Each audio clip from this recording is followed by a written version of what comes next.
여러분들은 종교를 믿으시나요? 대부분 사람들은 대중적인 천주교, 불교, 기독교를 믿는 사람들이 많습니다.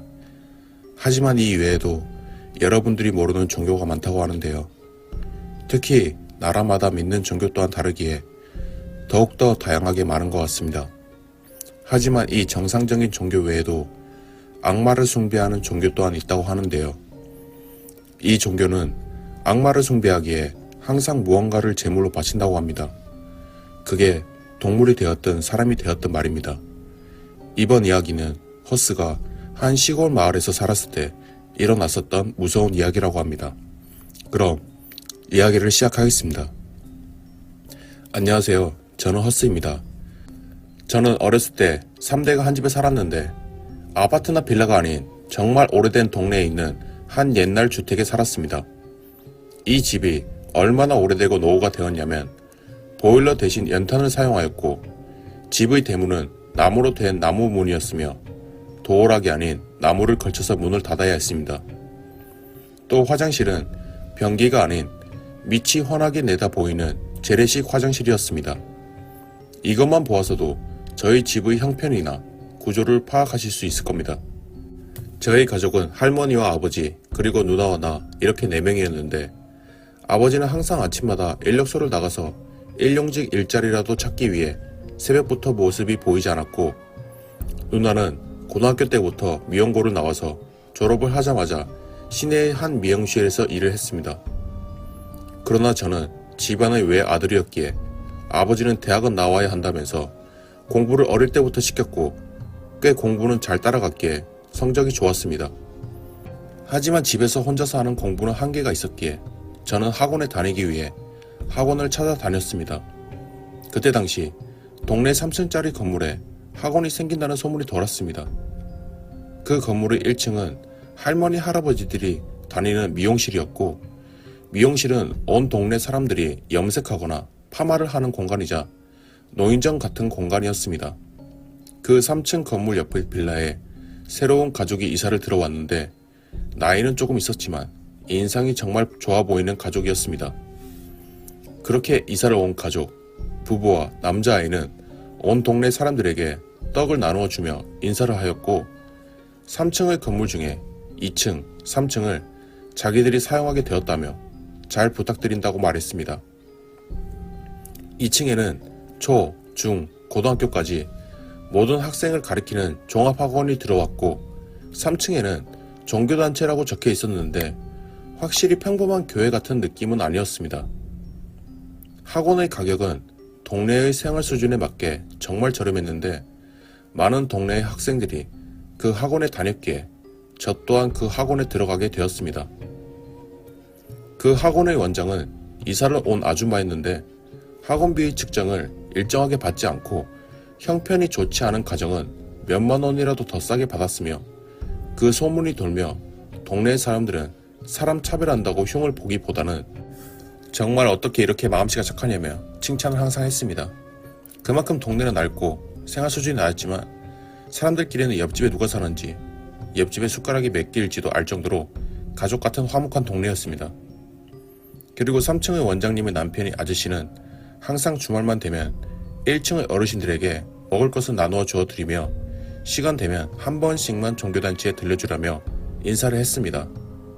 동네 사람들은 할 것도 마땅히 없었고 그 종교단체에 가면 항상 먹을 것을 공짜로 많이 나누어 주었기도 하고 돈 또한 일절 받지 않았기 때문에 시간이 지날수록 종교단체에는 사람이 늘기 시작하더니 나중에는 주말에 온 동네 사람들이 모여있을 정도로 꽉 차 있었습니다. 동네 사람들은 그 부부를 둘 다 원장이라고 불렀는데 세상에는 공짜라는 것이 없다고 느끼는 동네 한 아저씨는 의심하며 물어보았습니다. 아니 최 원장님, 이거 맨날 공짜로 저희한테 가져다 주고 나중에 돈 내라고 하시는 건 아니죠? 아닙니다. 편하게 드세요. 돈이 어디서 나서 항상 이렇게 베푸는지 고맙긴 한데 걱정이 되네요. 마을 사람들 덕분에 학원에 학생들이 항상 꽉 차 있고 저희도 그만큼 생활의 여유가 좋아졌기 때문에 그렇습니다. 또 학생들을 볼 때마다 저희 집에 있는 아들 같기도 하고 그래서 먹을 거 하나 더 먹고 공부를 열심히 했으면 좋겠다는 생각에 하는 거니까 편하게 생각해 주셨으면 좋겠습니다. 그렇다면 우리야 고맙지. 최 원장은 나중에 천국 갈 거야. 꼭 하늘에서 내려주신 사랑 같네. 그렇게 저희 집의 오른쪽 집의 가족들과 왼쪽의 가족들 모두 주말에는 항상 그 종교단체의 3층에서 모여서 있었습니다. 3층에서 무슨 노래인지는 모르겠으나 저희는 따라 불렀고 알 수 없는 두꺼운 책에 있는 글자를 따라 읽었습니다. 그런데 시간이 지나갈수록 동네에는 이상한 일들이 하나씩 일어나기 시작했습니다. 처음으로 일어난 일은 바로 저희 오른쪽 집의 철수 내에서 일어났습니다. 철수의 집은 2층 집의 주택이었는데 1층에는 부모님들이 사용을 하고 2층에는 철수와 철수 동생이 사용을 했었습니다. 그날은 집에서 TV를 보고 있었는데 철수의 집에서 누군가 정말 귀가 찢어질 듯한 소리를 지르며 큰 소음이 들렸습니다. 철수 내에서 무슨 일이 일어난 걸까 싶어 뛰어 들어가자 철수는 1층의 바닥에 쓰러져 있었고 다리 한쪽에는 정말 심각할 정도의 화상을 입어 상태가 심각해 보였습니다. 곧장 철수의 부모님들이 달려와서 병원으로 향했고 얘기를 들어보니 상황은 이랬습니다. 철수의 집에는 1층에 부엌이 있었기에 라면을 끓여 먹기 위해 1층에서 물을 받아서 2층으로 향하다가 쓰러졌다는 것이었습니다. 그런데 이게 조금 이상한 게 라면의 물이 아무리 뜨겁다고 하여도 이 정도로 화상을 입을 수 있다는 건 저희 상식으로는 이해가 되질 않았습니다. 저도 가끔 라면을 끓이다가 라면 국물이 피부에 튄 적이 있었지만 화상이 엄청 심각하지는 않았습니다. 철수의 다리 상태는 이건 정말 팔팔 끓인 물을 다리에 바로 붓지 않는 이상 이렇게 된다는 게 말이 안 되었습니다. 저는 철수의 가족과 함께 병원으로 이동하였습니다. 그런데 병원에서 철수의 동생이 보이질 않았습니다. 그래서 병원을 돌아다녀 찾아보았는데 저는 이상한 광경을 보았습니다.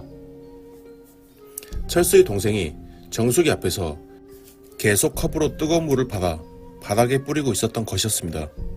설마 동생이 그랬을 리가. 그건 말이 안 되는 것 같기도 했고 철수의 부모 또한 아무런 말을 하지 않았기에 그 일은 그렇게 무마되었습니다. 그런데 이번에는 왼쪽 집에서 사고가 일어났습니다. 저는 옆집의 소음에 대문을 열고 밖으로 뛰어나왔는데 대문을 열고 나오자마자 많은 동네의 사람들이 눈에 보였고 경찰 또한 보였습니다. 경찰들은 한 사람의 양팔 쪽을 붙잡고 있었는데 그 사람은 옆집의 아저씨, 즉 원장에게 이렇게 베풀어도 되냐고 물었던 아저씨였습니다. 아저씨는 온몸에 피를 뒤집어 쓰고 손에는 칼을 든 채 눈이 흰자로 뒤집혀 무엇인가에 홀린 듯 바닥에 허우적대며 사람의 모습이 아니었습니다. 동네 사람들은 저걸 어쩐다며 집안의 손가락을 가리키며 떠들기 시작했고 구급차가 오며 누군가를 하얀 천으로 덮어 밖으로 들고 나오는데 그건 아저씨의 아버지였습니다. 동네 사람들은 연달아서 동네에 이상한 일이 일어나자 원장 부부를 의심할 수밖에 없었습니다. 왜냐하면 그 부부가 이사를 오기 전까지 몇십 년 동안 동네에 문제가 없었는데 그 부부가 이사를 오고 나서 이상한 일이 일어났기 때문이기도 했습니다. 그렇게 동네 사람들은 모여서 학원과 종교단체를 파헤쳐보자는 말이 나왔습니다. 어른들이 직접 학원을 파헤쳐 보기에는 분위기나 위압적인 느낌이 있었기에 저에게 학원과 종교단체를 이상한 게 없나 한번 훑어보라고 했고 그날 밤 저는 학원에 가서 원장실에 문제집을 하나 들고 가서 방을 뒤져보기 시작했습니다. 그러자 이상하게도 하나의 서류를 찾았습니다. 그 서류는 학생들의 정보뿐만 아니라 온 동네 사람들의 개인정보가 적혀 있었는데 사람마다 옆에 알 수 없는 날짜가 표시되어 있었습니다. 그리고 철수와 천으로 덮였던 할아버지의 문서도 찾았는데 그 문서에는 날짜가 적혀 있었습니다. 그리고 날짜를 잘 생각해보니 그날은 철수가 다리에 화상을 입고 아저씨가 자신의 아버지를 칼로 찌른 날이었습니다. 저는 그 서류를 몰래 빼서 학원을 빠져나왔고 동네 사람들은 그 서류를 보고 곧장 3층의 종교단체에 찾아갔습니다. 그리고 3층을 뒤져보기 시작하는데 동네 사람들이 항상 들어갔던 방이 아닌 또 다른 문이 잠겨있는 방이 하나 있었습니다. 그래서 한 아저씨가 그 잠긴 방을 강제로 열었고 그 방 안에는 말도 못할 광경이 펼쳐져 있었습니다. 온 방에는 피 같은 게 칠해져 있었고 재단에는 목이 잘린 닭이 올려져 있었으며 그 밑에는 저희 사진이 놓여 있었습니다. 그것을 보고 그 다음 차례는 바로 나였구나 라는 것을 느끼며 온몸이 부들부들 떨리기 시작했습니다. 마을 사람들은 곧장 경찰에 연락하였고 경찰 또한 동네의 주민이었기에 조사를 바로 시작했습니다. 그렇게 원장 부부는 조사를 하게 되었고 조사가 끝났는데 그 종교는 외국에서 악마를 숭배하는 사이비 같은 이상한 종교라고 했습니다. 그 종교는 살아있는 닭이나 생명체를 죽여 제사를 지내고 제단의 제물로 사람들을 바쳐서 자신들의 부를 축적하는 그런 사람들이었습니다. 지금도 그 부부들은 동네에서 쫓겨나게 되었지만 또 다른 어느 동네에서 똑같은 일을 벌이고 있을지도 모른다는 생각이 들었습니다. 또 그때 그 시기에 그 원장 부부를 잡지 못했다면 저는 과연 어떻게 되었을까요? 누군가로부터 끔찍한 일을 당하지 않았을까요? 그럼 이야기를 마치겠습니다.